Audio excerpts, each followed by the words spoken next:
This channel does not promote any violent, harmful, or illegal activities. All content provided by this channel is meant for an educational purpose only. Top quality और consistent performance के लिए सिर्फ silver pump नाम याद रखना।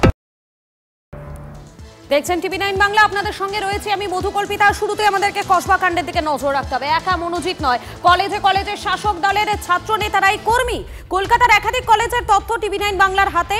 পরিচালন সমিতির অনুমোদনে মাস মাইনে 10,000, কিন্তু কলেজের রাশ থাকে দাদাদের হাতে। আরও একবার জানাই আপনাদেরকে, কসবা কাণ্ডে এবারে চাঞ্চল্যকর তথ্য সামনে আসছে। একা মনোজিৎ নয়, কলেজে কলেজে শাসক দলের ছাত্র নেতারাই কর্মী। কলকাতার একাধিক কলেজের তথ্য টিভি9 বাংলার হাতে। ঠিক যেমন মনোজিৎ এই কলেজের অর্থাৎ এই কসবার ল কলেজের যেমন কর্মী ছিলেন, ঠিক তেমনই এমনটাই কিন্তু জানা যাচ্ছে যে বিভিন্ন কলেজে শুধুমাত্র এই একা মনোজিৎকে দিয়ে ধরলে হবে না। বিভিন্ন যে কলেজগুলো রয়েছে শহর কলকাতার, সেই সমস্ত কলেজে শাসক দলের ছাত্র নেতারাই কর্মী।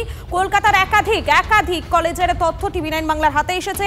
পরিচালন সমিতির অনুমোদনে মাস মাইনে 10,000, কিন্তু কলেজের রাশটা থাকে দাদাদের হাতেই। এই দাদাদের বিরুদ্ধে একগুচ্ছ অভিযোগ কিন্তু কলেজের যারা জুনিয়ররা রয়েছেন তারা করেছেন, এবং এই নির্যাতিতা তিনি নিজেও বলেছেন যে কলেজের এই দাদাদের দাদাগিরি কলেজে চলতে থাকে, যার ফলেই কিন্তু সমস্যায় পড়তে হয় যারা কলেজের অন্যান্য পড়ুয়ারা রয়েছেন তারা।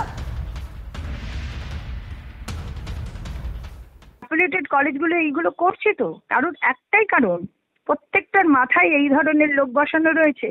অশোক দেব নামক ব্যক্তির মতো লোক বসানো রয়েছে, এবং পুরো জিবি যদি হাফ অ্যান্ড হাফ একদিকে থাকে, হাফ আরেক দিকে থাকে, কিন্তু দেখা যায় যে যেদিকে অশোক দেব আছে সেটাই পাস হয়ে যায়। আমি তো দেখছি তো ভিডিওতে, এবং এটা ঘটনা প্রতিটি জায়গায় দেখা যাচ্ছে। রাজনৈতিক বিরাট বড় বড় নেতৃত্ব বসিয়ে রেখে দিয়েছে। আপনারা শুনলেন তার প্রতিক্রিয়া, আপনাদের শোনালাম। এবং একা মনোজিৎ নয়, অর্থাৎ শুধুমাত্র কসবার ল কলেজ নয়, একাধিক কলেজে শাসক দলে যারা ছাত্র নেতারা রয়েছেন তারাই সেই কলেজের কর্মী। ঠিক যেমন মনোজিৎ এই কলেজেরই কর্মী ছিলেন, ঠিক তেমনি একাধিক কলেজে শাসক দলে যারা ছাত্র নেতারা রয়েছেন তারাই সেখানকার কর্মী। কলকাতার একাধিক কলেজের তথ্য ইতিমধ্যেই টিভি9 বাংলার হাতে এসেছে। পরিচালন সমিতির অনুমোদনে মাস মাইনে 10,000 টাকা। এবং আমাদের সঙ্গে সরাসরি রয়েছেন আমাদের প্রতিনিধি সুমন মহাপাত্র রয়েছেন। আমি সুমনের কাছে চলে যাবো। সুমন, শুধুমাত্র কসবার ল কলেজ নয়, শহর কলকাতার একাধিক কলেজে যারা শাসক দলের ছাত্র নেতারা রয়েছেন তারাই কিনা কর্মী, আর তারাই কিনা দাদার ভূমিকায় এই কলেজগুলোতে তাদের আধিপত্য বিস্তার করেছে। দেখো, এটা একটা বলা চলে অর্গানাইজেশন, একেবারে অর্গানাইজড ওয়েতে এটা চলে। কেন বলছি কথা? তার কারণ এই কসবা ল কলেজের মতন প্রত্যেকটা কলেজে, কলকাতার যে কোনো কলেজে চোখ রাখলেই দেখা যাবে 5 জন, 6 জন, 7 জন, 8 জন কর্মী, তারা প্রাক্তন ছাত্র নেতা এবং খুব সামান্য মাইনের চাকরি করেন কলেজে। বললে তুমি অবাক হয়ে যাবে, কেউ লিফটম্যান, কেউ ঝাড়ুদার কলেজে, কিন্তু আদপে তিনি সে কাজটা করেন না। তিনি করেন কি? তিনি কলেজে বসে কলেজটাকে পরিচালনা করেন। তৃণমূল ছাত্র পরিষদের ইউনিট দেখেন, শাসক দলের ইউনিয়ন দেখেন, এবং তার সাথে সাথে কলেজের প্রশাসনিক সিদ্ধান্তেও তার মতামত নিতে হয়। এভাবেই কিন্তু কলেজ পরিচালনা করার জন্য এভাবেই কিন্তু এই জিবির মাধ্যমে অস্থায়ী কর্মী হিসেবে প্রাক্তন ছাত্রনেতাদের নিয়োগ করা হয়েছে। কোনো কলেজে তো হেড ক্লার্ক ছাত্রনেতা, ক্যাশিয়ার ছাত্রনেতা, টাকা পয়সাও তার হাত দিয়েই বেরোবে। বুঝতে পারছো কিভাবে একেবারে অর্গানাইজড ওয়েতে রাজ্যের বিভিন্ন কলেজে এই সিস্টেম চলছে। এবং তৃণমূল ছাত্র পরিষদের নেতারা শুধু ক্যাজুয়াল স্টাফই নন, তার সাথে সাথে অনেকেই গভর্নিং বডিরও সদস্য। এভাবেই কিন্তু কলেজের রাশ একেবারে নিজের হাতে রেখেছেন এই নেতারা। একেবারেই সুমন, অসংখ্য ধন্যবাদ তোমাকে। এই মুহূর্তে বিজেপি নেতা সজল ঘোষ আমাদের সঙ্গে রয়েছেন টেলিফোন লাইনে। আপনাকে স্বাগত টিভি9 বাংলায়। সজল বাবু, একটা সময় ছাত্র রাজনীতি আপনি করেছেন, ছাত্র রাজনীতিতে আপনার নামটা খুব ভালোভাবে ওতপ্রোতভাবে জড়িত ছিল, কিন্তু এখন যেমনটা দেখা যাচ্ছে এই শাসক দলে যারা নেতা কর্মীরা রয়েছেন তারা এই পরিচালন সমিতির অনুমোদনে মাত্র 10,000 টাকা মাস মাইনে নিয়ে কলেজেই থাকছেন, এবং কলেজের রাশ এই দাদাদের হাতেই থাকছে। দেখুন, আমরা যখন ছাত্র রাজনীতি করেছি তখন দীর্ঘদিন অনেক এমনও দিন গেছে যে পাশ করার পরেও আমরা কলেজে যাতায়াত রেখেছি, কিন্তু বিষয়টা হচ্ছে তখন পুরো বিষয়টা ছিল রাজনীতির কারণে। আর এখন রাজনীতিটা গৌণ, এখন অর্থনীতিটা প্রধান। এই অর্থনৈতিক কারণে এখন কলেজে যাওয়া, কলেজে আসা, রাজনীতিটা ধরে রাখতে হয়েছে, ঝান্ডাটাকে তুলে রাখতে হয় শুধু একটাই কারণে, যাতে তার ব্যবসাটা ভালো চলতে থাকে। এখন কলেজগুলো ব্যবসার জায়গা হয়ে গেছে ছাত্র নেতাদের কাছে, যারা তথাকথিত ছাত্র নেতা তাদের কাছে কলেজগুলো এখন রোজগারের পয়েন্ট, অন্য কোনো কিচ্ছু না।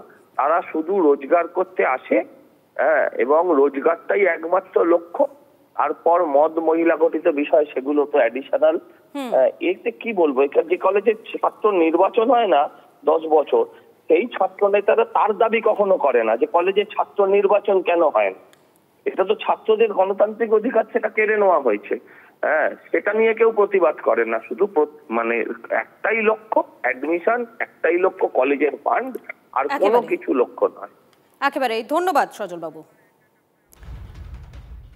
আরো একবার আপনাদেরকে জানাই, শুধুমাত্র এই একা মনোজিৎ নয়, কলেজে কলেজে শাসক দলের যারা নেতারা তারাই কলেজের কর্মী, এবং এই ছবিটা শুধুমাত্র এই কলেজে নয়, অর্থাৎ যে কলেজে কসবাতে যে কলেজে ঘটনাটি ঘটেছে সেই কলেজে নয়, শহর কলকাতার একাধিক কলেজে একই রকম ঘটনা ঘটে চলেছে, একদিন নয় একাধিক দিন ধরে। এবং পরিচালন সমিতির অনুমোদনে মাস মাইনে 10,000 টাকা, সেই 10,000 টাকার বিনিময়ে তারা সেখানে অস্থায়ী কর্মী। আমি আবারও সরাসরি সুমনের কাছে চলে যাবো। সুমন, এই যে কলেজে কলেজে দাদাগিরি, এই দাদাগিরির অভিযোগটা আমরা এর আগেও শুনেছি, আর এবারে তো একেবারে স্পষ্ট হয়ে যাচ্ছে কলেজের এই তথাকথিত যারা দাদা তারা আসলে এ রাজ্যের শাসক দলের ছত্রছায়াতেই রয়েছে। একেবারেই তাই, এবং তারাই কলেজের অস্থায়ী কর্মী, তারাই কলেজের প্রশাসনিক সিদ্ধান্তে নিজেদের মতামত ব্যক্ত করেন, এবং তারাই কলেজটাকে পরিচালনা করেন। সুরেন্দ্রনাথ কলেজ শিয়ালদার কাছে, এই সজল বাবু সেই কলেজের সঙ্গে আগে ওনার পরিচিতি ছিল। সেই কলেজে 8 জন ছাত্র নেতা এখন অস্থায়ী কর্মী। মনীন্দ্র কলেজ, ওখানে 5 জন অস্থায়ী কর্মী। আশুতোষ কলেজ 2 জন ছাত্রনেতা অস্থায়ী কর্মী, নাম ধরে ধরে বলা যাবে। হেড ক্লার্ক পর্যন্ত কলেজের অস্থায়ী কর্মী, যিনি তিনি ছাত্রনেতা। তার সঙ্গে সঙ্গে ক্যাশিয়ার পর্যন্ত ছাত্রনেতা, অর্থাৎ ছাত্র নেতাদেরকে দিয়েই কলেজ চালানো হচ্ছে। কলেজের প্রশাসনিক বিষয়ে ছাত্র নেতারাই তাদের মতামত ব্যক্ত করছেন। কলেজের রাশ থাকছে ছাত্র নেতাদের হাতেই, তারা ইউনিয়ন পরিচালনা করছেন, ছাত্রদের পরিচালনা করছেন, এবং এই মনোজিৎ মিশ্রের মতন দাদা হয়ে উঠছেন। এবং দাদা হওয়ার পর মনোজিৎ মিশ্র কি নৃশংস ঘৃণ্য ঘটনা ঘটিয়েছে তা তো গোটা বাংলা দেখছে, এবং এই যে বরাভয় পেয়েছে ও, এই যে ওর সাহস এসেছে, তা কিন্তু এই ছাত্র নেতা দাদা এবং কর্মী হবার সুবাদেই। তার কাছে সিসিটিভির অ্যাক্সেস চলে যাচ্ছে, হয়তো এরকম। একেবারে সুমন, তুমি আমাদের সঙ্গে থাকো, তুমি সঙ্গে থাকো আমাদের। এই মুহূর্তে আমাদের সঙ্গে দেবাঞ্জন দেব রয়েছেন, এসএফআই রাজ্য সম্পাদক। আপনাকে স্বাগত টিভি9 বাংলায়। ছাত্র রাজনীতির কতটা বদল দেখুন, একটা সময় এই কলেজে ছাত্র রাজনীতিকে কোন পর্যায়ে যেতে পারে সেটা আমরা দেখেছি, কিন্তু এখন যেমনটা দেখা যাচ্ছে কলেজের যারা দাদারা তারা এই রাজ্যের শাসক দলের ছত্রছায়াতেই রয়েছেন, শাসক দলের ছত্রছায়াতেই তারা এই কলেজগুলোতে নিজেদের আধিপত্য বিস্তার করে চলেছেন। কি বলবেন?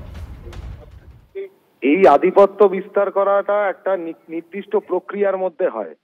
এরা দীর্ঘদিন কলেজের মধ্যে থাকে, বাইরে থেকে কলেজে লোকজনকে ঢোকায়, এবং পরবর্তীতে যাতে এদের এই ক্রাইম সিন্ডিকেটের শাসন কাঠামোটা চলতে থাকে কলেজের ভেতর, তার জন্য কলেজের গভর্নিং বডিতে ওই অঞ্চলের যে বিধায়ক বা যে এমপি যারা যুক্ত থাকে তাদের রেকমেন্ডেশনে কলেজের নন টিচিং স্টাফ হিসেবে, অস্থায়ী কর্মচারী হিসেবে যুক্ত হয়, এবং নিজেদের এই শাসন প্রক্রিয়া চালিয়ে যায় কলেজের ভেতরে। এই ক্রাইম সিন্ডিকেট, এই অপরাধের চক্র, এটাকে যাতে কন্ট্রোল করতে পারে, এবং তৃণমূলের যাতে এর থেকে সুবিধা হয়, তৃণমূলের বরাভয়ের মধ্যে থেকে এই কাজগুলো তারা চালিয়ে যায়। অর্থাৎ শাসক দলের ছত্রছায়াতেই কলেজের দাদাদের এই বারবারন্ত। ধন্যবাদ আপনাকে।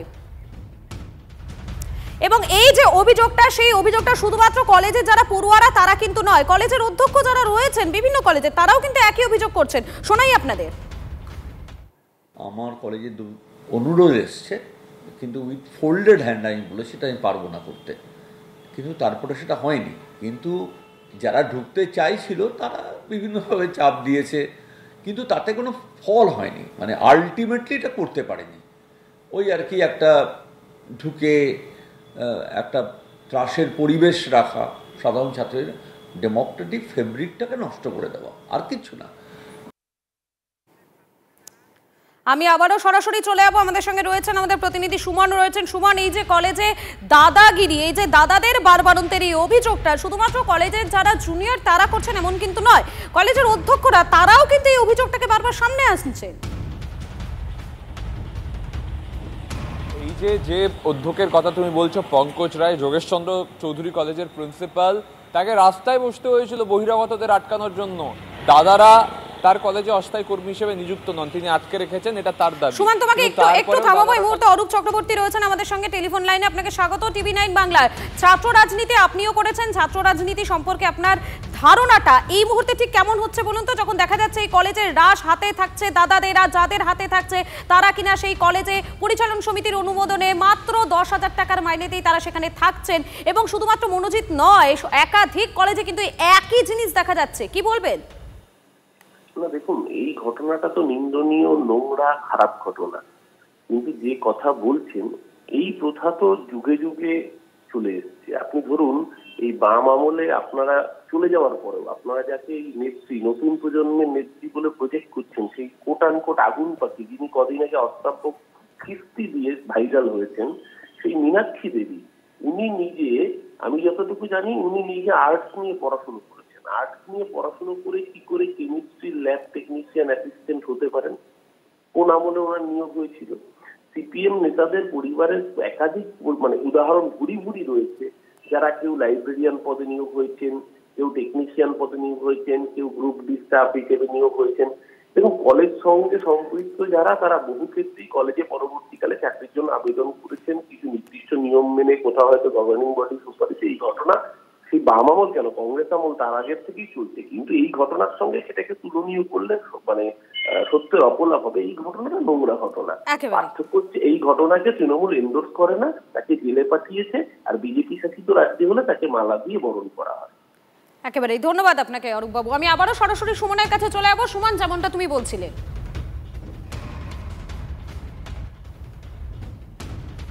তাকে বহিরাগতদের আটকাতে গেটে ধর্ণা দিতে হয়েছে, তারপরে বহিরাগতদের দাপাদাপি বন্ধ করা যায়নি। এবং অন্যান্য কলেজে সেখানে কিন্তু এই যে ছাত্রনেতা, প্রাক্তন ছাত্রনেতা, যে সেই কলেজে পড়াশোনা করেছে, সেই কলেজে ছাত্র রাজনীতি করেছে, তাকে সে যাতে কলেজের অ্যাক্সেস পায়, তার জন্যই তাকে এইভাবে অস্থায়ী কর্মী, মানে কলেজের অ্যাক্সেসটা যাতে এই দাদাদের হাতেই থাকে, সে কারণে ঘুরপথে এই নিয়োগ করা হয়েছে। ধন্যবাদ তোমাকে সুমন।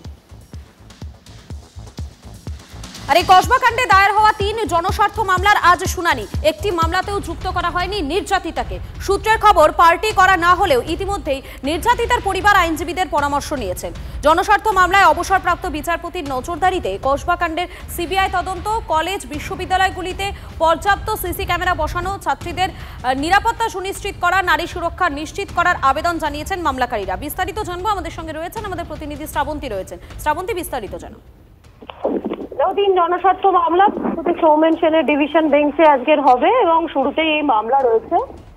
যেহেতু শীর্ষ আদালতে ইতিমধ্যেই নির্যাতিতার পক্ষ থেকে একজন আইনজীবী মামলা দায়ের করেছেন নির্যাতিতার এই ঘটনা সামনে রেখে, সেক্ষেত্রে আদৌ এই মামলা এখতিয়ার আছে কিনা সেটা নিয়েও আইনজীবীরা প্রশ্ন তুলতে পারেন। অন্যদিকে কোনো আইনজীবী নির্যাতিতাকে এই হাইকোর্টের মামলাতে পার্টি করেননি, অর্থাৎ তার কাছে কোনো নোটিশ পৌঁছয়নি। সেক্ষেত্রে নির্যাতিতা নতুন করে আলাদা করে আজকের আসেন কিনা সেটাও যেমন একটা দেখার বিষয়। অন্যদিকে মামলা আদৌ হাইকোর্টে থাকে কিনা সে বিষয়ে সিদ্ধান্ত নেবে ডিভিশন বেঞ্চ। একেবারে ধন্যবাদ শ্রাবন্তী।